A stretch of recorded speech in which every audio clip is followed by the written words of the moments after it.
friends and countrymen, before us lies a challenge, but our forebears faced down much starker challenges.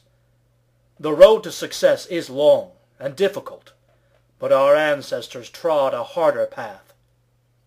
Be comforted by the fact that the most dangerous journeys have already been accomplished. But be ashamed that we have become complacent in the lifestyle of liberty that greater people than us fought for. Be disappointed in our modern failure as a nation to hold steadfast to the first principles upon which we were founded. But most of all, be spurred to act. Words may inspire, but they are only useful if they end in action. As responsible citizens, it is our primary duty to engage in liberty by voting. And let us all pledge here and now that we will correct our national mistakes in 2010, 2012, and beyond. But it can't end there. What's the point of voting for the same set of imbeciles we've already put in power? I've heard it said that we can go through a phone book and choose 535 people at random, and those 535 random citizens could do a better job at governing this nation than the current bunch of scalawags and rapscallions who are acting as our de facto ruling class in Congress. Sadly, that doesn't appear to be an exaggeration. And I shan't even begin to bemoan the lame excuse for an executive currently prancing about Pennsylvania Avenue. So yes, it is among our foremost national responsibilities to vote. But we are now being called to an even greater responsibility. The politicians from all parties have proven themselves unequal to the task of properly governing this country. It therefore lies with we the people to fix things ourselves.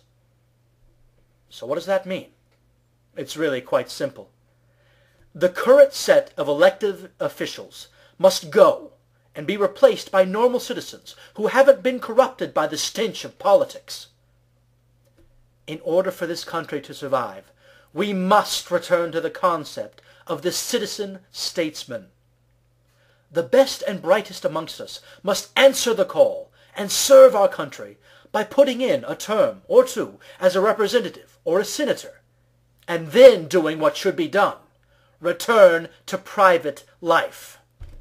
We must, as a society, turn the idea of a career politician into something that is frowned upon. There are but perhaps a handful of those currently serving in Congress who are worth keeping. Use your better judgment in determining who can stay, but do all in your power to remove everyone else.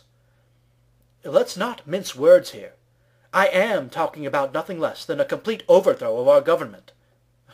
The beauty of it is that it is 1, completely peaceful, and 2, completely legal. So if you are among our best and brightest, get to it. Turn the Republican Party on its head. Turn the Democratic Party on its head.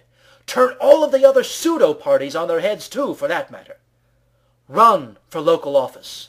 Run for state office. Run for national office, and make the politicians run for their lives. Politely show all of the politicians in Washington, D.C. the exit door, and then boot them out. All of them. Do what's best for this country. Become a citizen statesman. Serve in office, and then return to your real life.